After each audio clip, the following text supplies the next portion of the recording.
What if I told you that some of Disney World's most popular add-ons, the ones that might sound amazing when you're planning your trip, might actually not be worth it?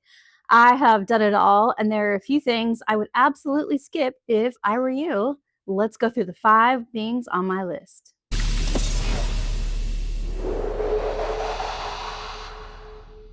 Hi, I'm Shannon from WDW and I wanted to talk to you about things that are absolutely not worth it at Disney World. I recently did a video about the things that are worth it, and you all seem to like that one. So I thought, well, let me talk about things that aren't worth it because that's just as important.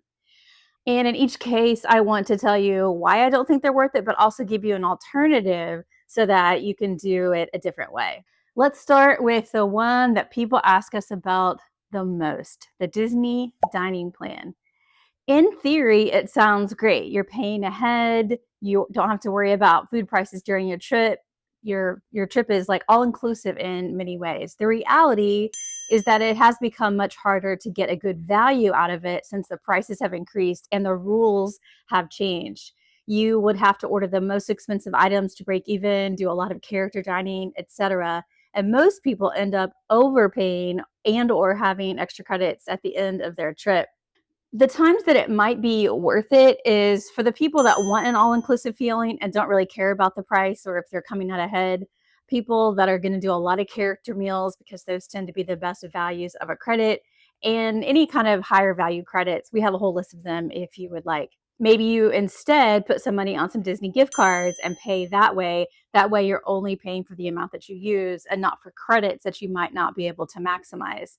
To check on this to see if it's worth it for you, we do have a calculator on the website where you can put in your plans for dining during your Disney World trip, and then we'll tell you if we think it is worth it for you. But make sure you check because chances are it won't be.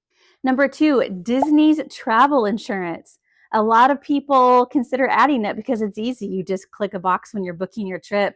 But there are a few reasons why it is often not worth it. One of those is that Disney's travel insurance only covers Disney portions of your trip. So Disney hotels, Disney cruises, it doesn't cover flights or non-Disney hotels. And it's typically more expensive than independent travel insurance that you can get elsewhere. The coverage limits aren't always great for medical or trip interruption, so there's some downsides to it in addition to it being more expensive. Instead, what we suggest is using insuremytrip.com because you can put in a lot of information there and choose from all the different plans that are listed. To do this, head to insuremytrip.com, which is linked in the description. It will ask you to start a quote and input information about your trip, like where are you going, what are your travel dates, what is the travel information, and the trip cost. After you've input all those details, then it will allow you to look at different plans that are available, and you can then evaluate which one makes the most sense. I would say I get a different plan, different company every single time I do this because every single time there's a different one that fits. So it tells you what your medical limits are, what the travel delay coverage is, etc. And you can just pick the one that works the best for your trip.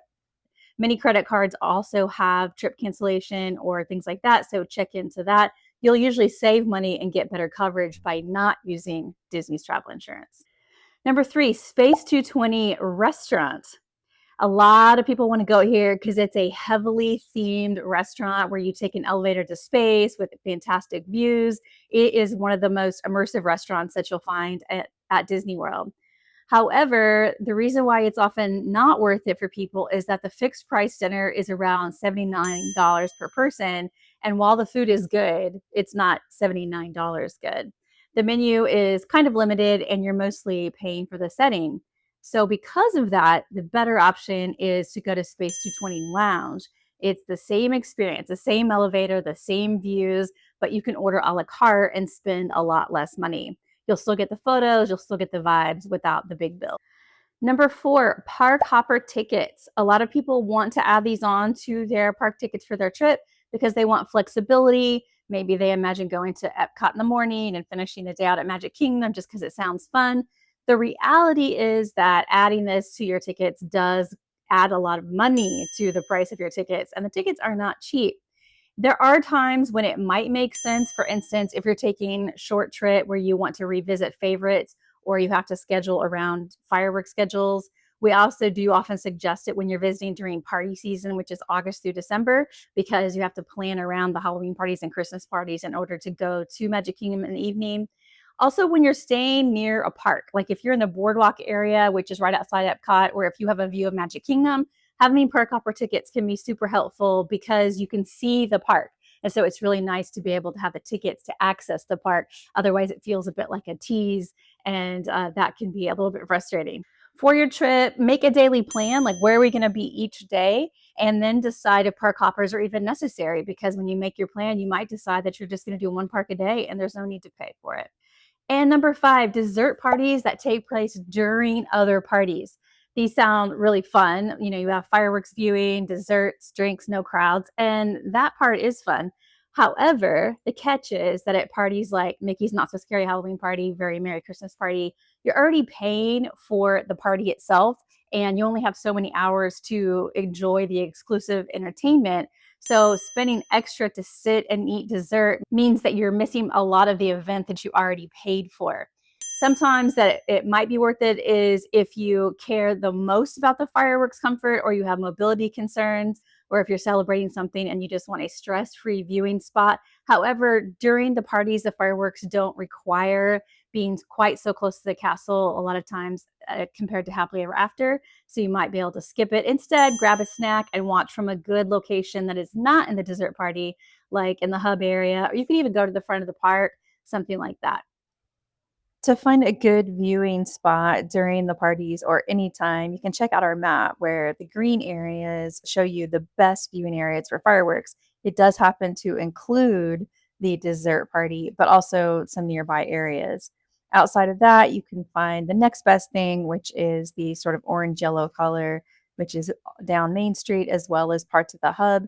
And then finally, if you want good viewing that is ideal for a quick exit, you'll see the light blue space that is at the front of the park that allows you to watch with very few people around. And then because you're at the front of the park, you can easily head out afterwards and catch a bus back to your resort. So those are my 5 things to Disney World that might sound good, but usually aren't worth the extra cost. Remember, there's no wrong way to do it. You do whatever you want for your trip. If one of these things makes your trip better, go for it.